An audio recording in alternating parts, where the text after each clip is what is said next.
Hello students, I am Dr. Garima Srivastava from Lal Bahadur Shastri College, Lucknow. Now we are going to discuss about process of writing. Now what is written communication? That means communication through written things, written documents. You are trying to interchange information from one person to another through written form. It can be through circulars, notices, letters, drafts or memos which are taken into a formal kind of communication in the organization. Now it has a 3x3 step of writing process. When we talk about writing, when we talk about written communication, 3 steps are very important and essential, and each of the 3 steps has again 3 sub steps or sub elements which are needed to be considered while writing a document from by the writer. So, it is like this. The first phase is pre-writing, wherein analysis, anticipation and adaptation is done. Then the second phase is writing phase, wherein research, organization and composing is done, and last is the revising phase, where editing and proofreading evaluation process is done. So, all these 3 steps including their 3 sub steps are considered as 3x3 writing process. Now, when we talk about 3x3 writing process, it comprises of 3 major groups of 3 tasks. The 3 major groups are pre-writing, writing and revising. Now, mastering the 3x3 writing process will help you. Wow. Now, how will it help you? How will this process help you? It will drill down on the purpose of the article. That means, the basic purpose of written communication will be known. Now, if you know the basic purpose of written communication, you will be able to communicate in a very proper manner. So, it will actually drill down the basic purpose of your article. Then it will determine your reader or audience profile. Now, before writing, we also will be able to understand the thinking level, the interpretation level of the reader or the audience we are having. So, then we will be able to organize our thoughts and research. So, whatever we have thought of writing, whatever points we have written down as important points for writing down this communication, we will be able to organize them through this writing process. Finally, we will be able to write a blog post or article draft that your readers will enjoy. That means, now whatever the reader will read the final draft, he will be enjoying it, he will be implementing it, he will be understanding, interpreting it in the same manner as it was intended. Now, coming down to the very first step, that is pre-writing. Pre-writing, the word pre means before writing. That means, the actual process of writing has not started, and what we do before writing. Now, pre-writing, it includes 3 sub-tasks which are analyze, anticipate and adapt. Doing the brain work in this pre-writing phase will help you turn your writing from mundane to meaningful. Now, it means doing your homework prior to writing something.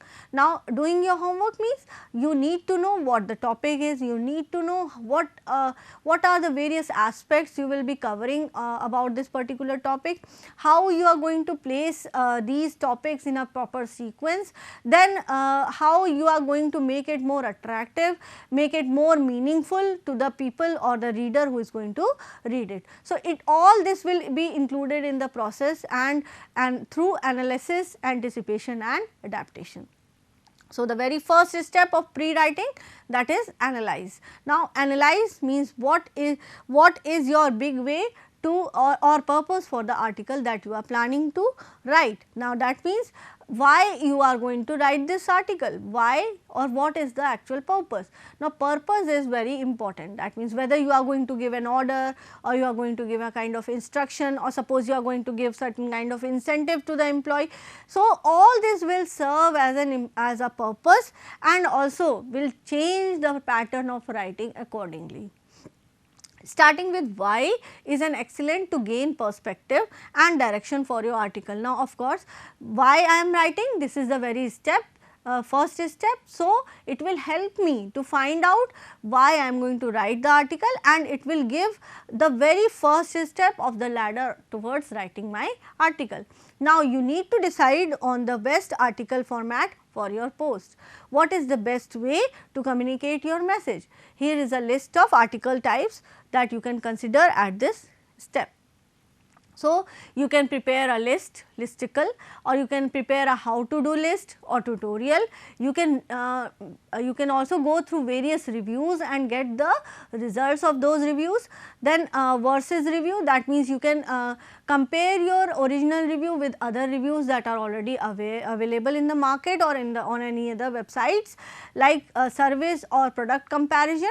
Second, then expert roundup or resource interview, that means you can take up expert feedback from within your organization before delivering. So, then again you can conduct different kind of resource interviews, question answer interviews, then features, spotlight, checklist, editorial, opinion post and recipe. So, these are the basic you can say types in which you can decide that you are going to deliver your written communication. Then comes the second step, that is anticipation.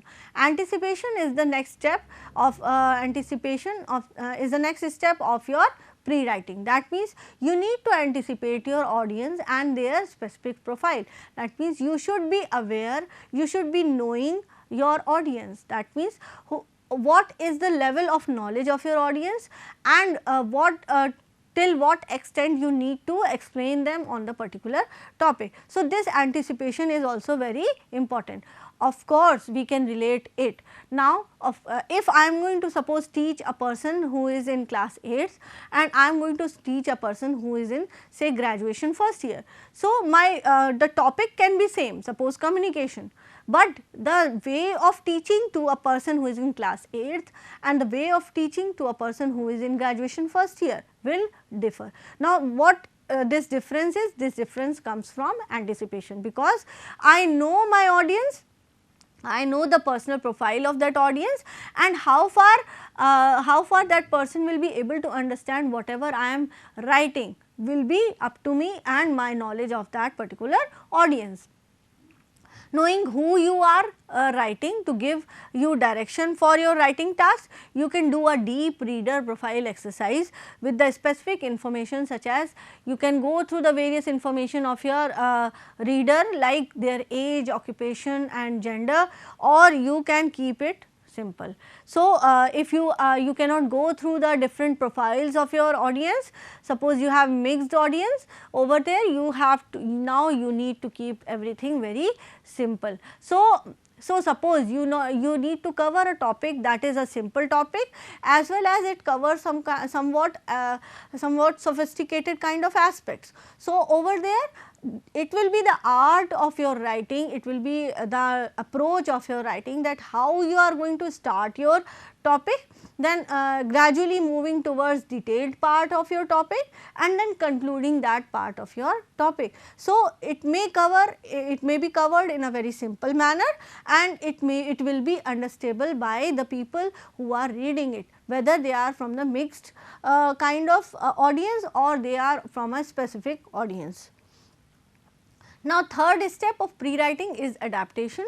Now, it is time to think about the language that you will be using to elicit the emotional response that you want. Prepare to adapt your language to accomplish this task.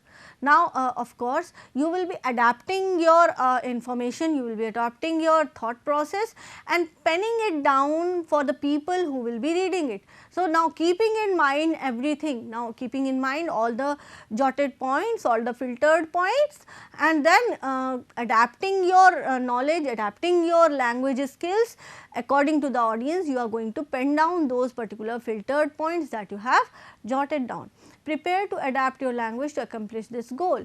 Make a list of words that you will consider using within your article that will produce the reader's response that you desire. Now, of course, list of words, list of sentences or important information should be done beforehand, so that you are able to pen down all the things according to the adaptation process that you are going to do for your reader. Decide on the writing style that you plan to employ at this stage. Now, of course, the style of writing will also be decided at this stage of 3x3 writing process.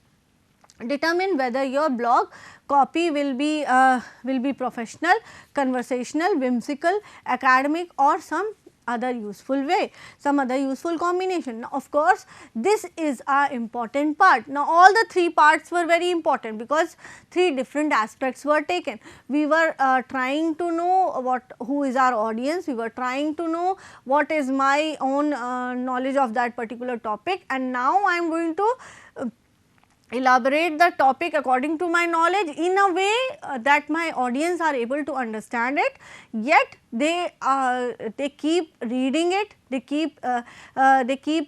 stick to the particular matter of my writing, and so they understand and interpret the information that has been given. Now comes the actual writing part. Writing, the second group of 3x3 tasks, it includes 3 other subtasks, that is research, organize and compose.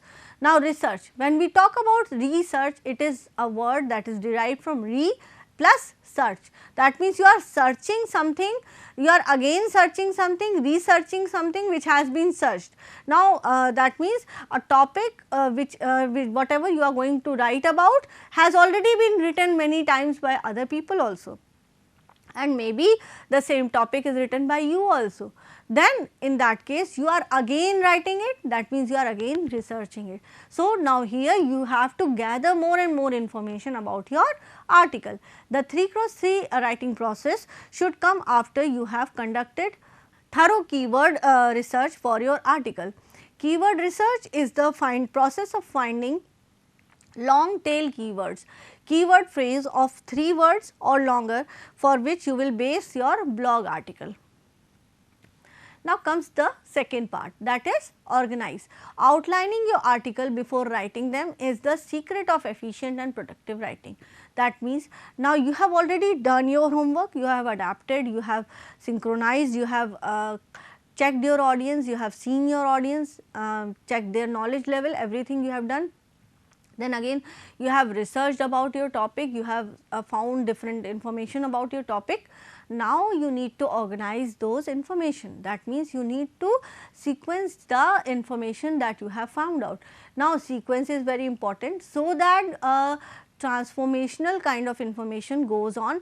Suppose a person goes from point A to B to C, it should not be such that you are telling point A first, then point Z, then point M, then point B. So, in that case more and more confusion will arise. So, for that purpose organizing all the major points and their sub points in your outline is important. Go through all your research and leverage your domain knowledge on the subject. You will find out that your major points and sub points will likely become your headings and subheadings in your article's final draft. So, as you have drawn your different points, as you have drawn your main points and their sub points, you will gradually see that these points will be emerging out as major points and their sub points in your own writing, and this is your original work. Then comes the last part, that is composition. It starts with actual writing of the article. Compose your article's zero draft. At this step of the writing 3x3 writing process, open a separate browser window with Google Docs or only a few other necessary tabs. Now here composing will be starting, that means zero draft means you are writing the first initial draft which can be taken up as a rough draft, and this rough draft will be again edited, checked, and then only it will be delivered. This will help reduction of distraction. The other tabs that you should have open or in your article, planner, outline, and maybe one or two of the articles that you found during your research. Keep your articles for article's purpose, desired emotional response, type, style, anticipated audience and your emotional words list top of the mind of this step.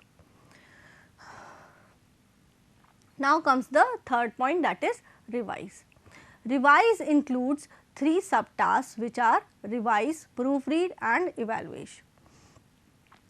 Now revising, as we all know, that means we are going through our written draft once again. That means we are trying to read the draft, we are trying to jot down, see all the points have been covered and these points have been given in the proper sequence, with being helpful by providing value understood.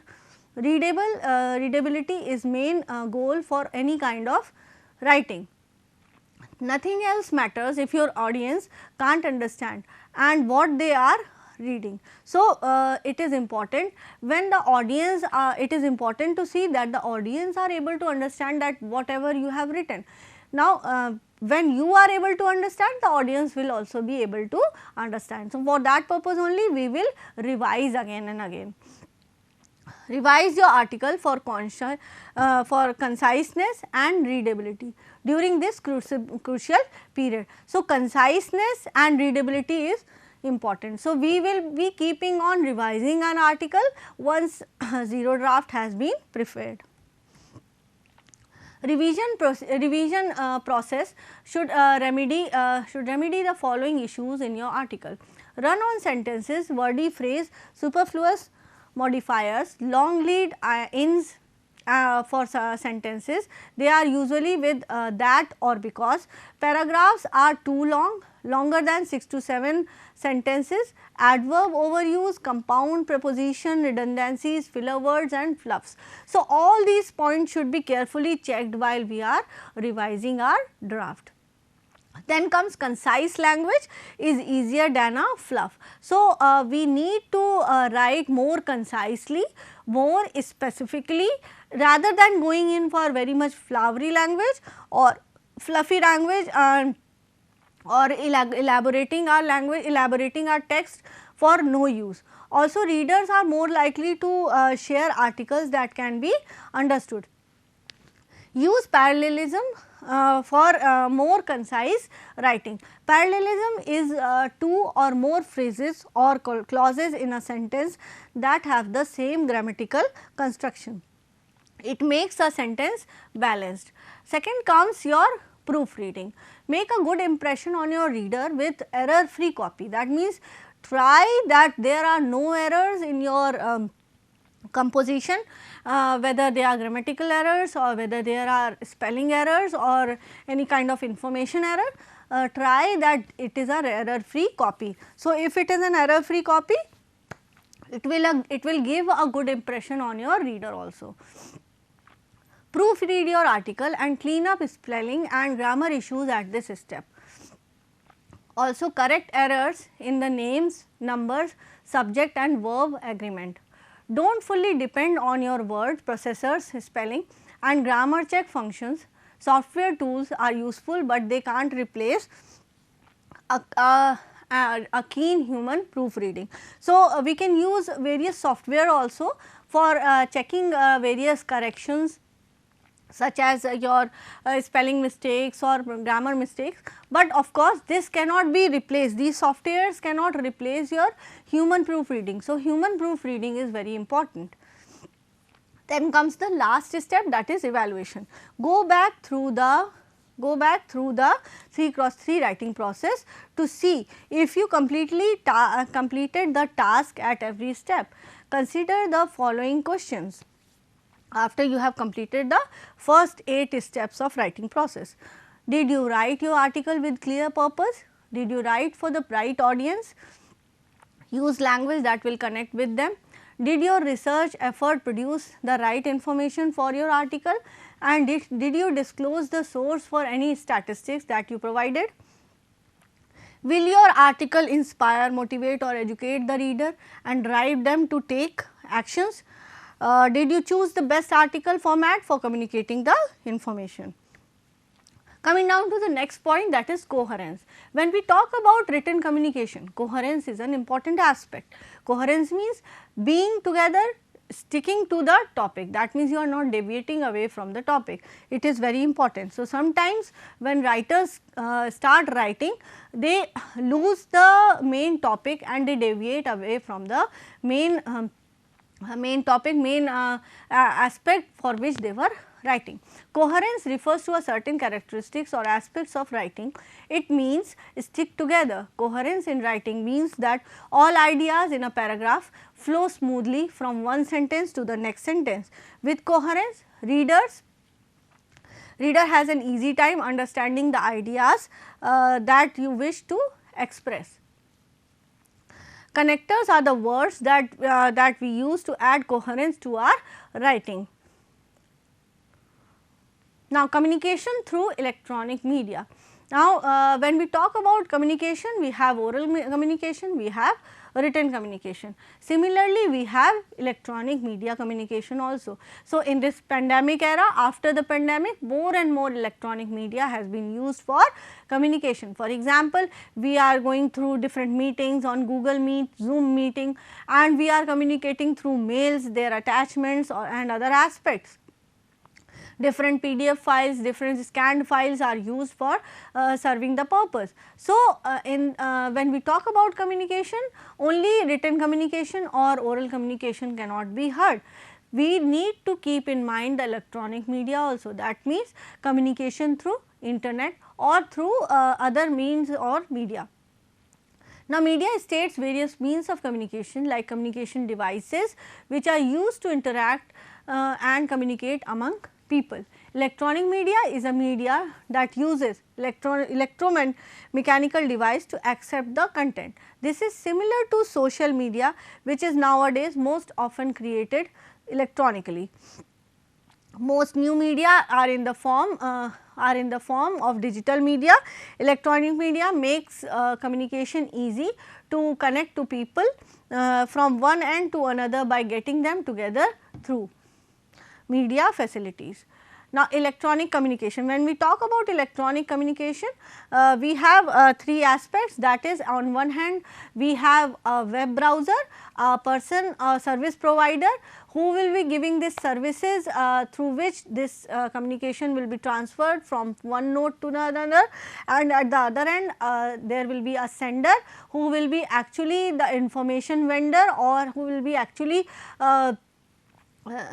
turning the raw information into meaningful information and sending it to the receiver. So, when we talk about electronic media, we will be also discussing about the advantages and disadvantages of this media. When we talk about advantages of electronic media, it delivers the message very quickly. So, now when in the era of mailing the letters through post, it took a lot of time to reach the other person and during this time due to this delay there may be losses to the organization. Now, with the advent of internet, with the advent of fast service providers, we are able to deliver the message in a very quicker manner. Plus, this information can be given to a large number of people, group of people at one go, at one click of a button. So, it delivers the message very quickly. Then reaches geographically dispersed audience. So, if I have very much dispersed audience and they are located in different locations within the same country or some other country, electronic communication will serve a very good purpose. Through this communication, I will be able to send my written communication as well as my oral communication to people all across the world, all across the country in a very faster manner. Then it offers a persuasive power for multimedia formats. Now, of course, when we talk about electronic communication, certain media, certain platforms, they offer different multimedia formats through which we are able to send the information in a more precise, more better manner. So, we do not need to format those letters also, we just input our information and the information is sent. It can increase accessibility and openness in an organization. So, as far as an electronic communication is concerned, it will increase more accessibility to the other people in the organization. Now, talking about the disadvantages of electronic communication. The disadvantages are that it is easy to overuse. That means, through electronic communication, if we use electronic communication, sometimes it is overused in the organization. privacy risk with confidential data. Sometimes electronic media may be hacked, may be taken up by other people who are not intended for the same media. So, over there may be a process where there may be a leakage of secrecy of the information. Then it involves high security risks, because electronic media, the information can be leaked out by the hackers, and also information may be disturbed, or it may be discreted by a number of viruses on the internet. Then it involves frequent interruptions. Why? Because there may be a breakage in the network of the service provider. Now, different communication devices. Telephone, one of the most commonly used communication device is telephone. Now, we can call it as a mobile phone. PDAs is personal digital assistants, radios used to send message in long and short distance, and in a closed network of various receivers. And then lastly, we can use computer as a communication device.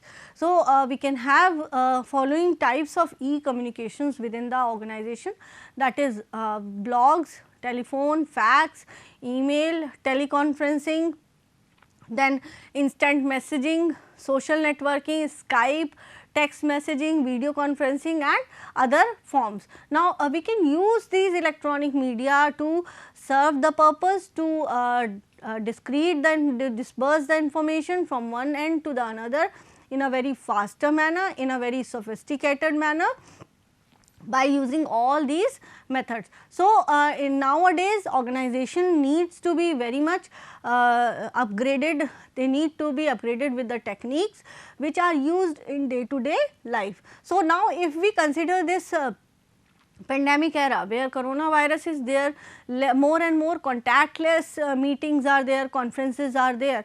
So, over there this kind of digital media will help a lot. So, this digital media, if an organization takes care of, if it takes care of, it will be able to cope up with this emergency situation and thereby not losing its business to a large extent. Thank you.